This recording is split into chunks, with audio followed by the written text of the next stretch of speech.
friends, how are you? Hope you all are fine. First of all, welcome to my YouTube channel Sabah's World. Hope you are enjoying my videos. As all you know that we are reading a novel, a comedy novel, Three Men in a Boat. In last video, we have learned that the one of the friend is going to a museum and read a book about medical history and medical diseases and knows that he thought that he have all the diseases except one, so he goes to the doctor and the doctor tell him about give him a prescription and he goes to the chemist and chemist tell him that he doesn't have that which the doctor prescribed him.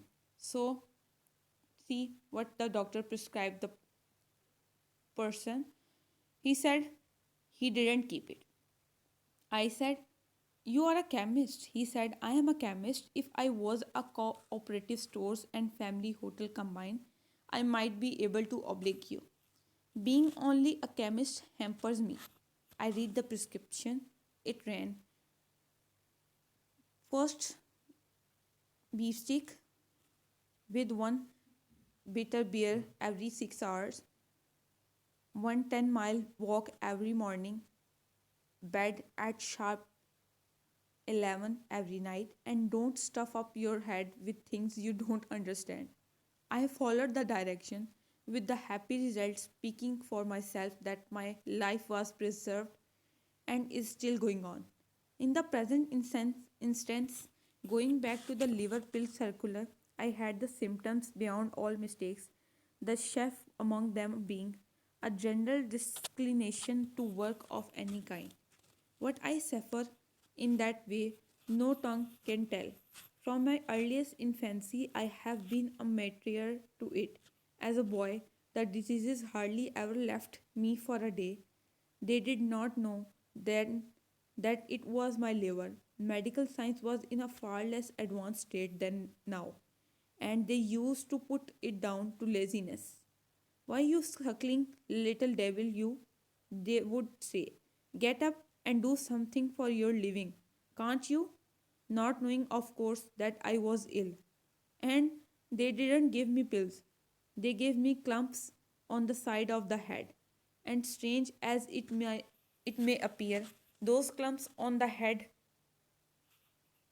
have more effect upon my liver and make me feel more anxious to go straight away then and there and do what was wanted to be done without further loss of time than a whole box of pills does now. You know, it often is so. Those simple old fashioned remedies are sometimes more affectionate than all the dispensary stuff. We sat there for half an hour, described to each other our maladies.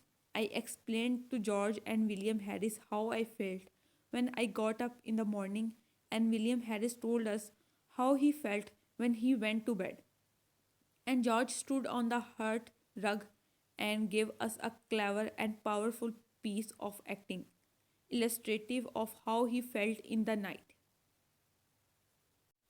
George fancies he's ill, but there's never anything really the matter with him, you know.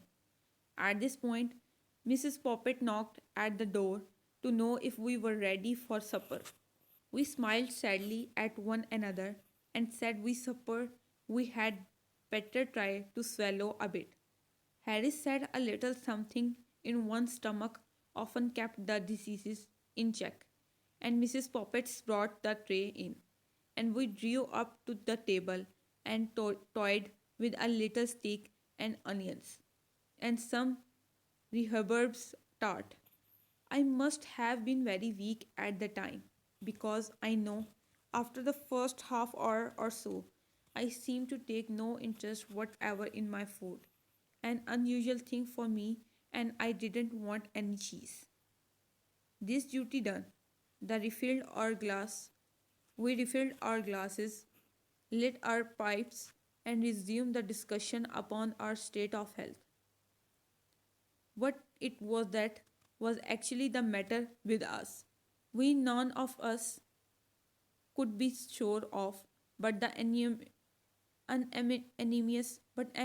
anonymous opinion was that it, whatever it was, had been brought on my overwork.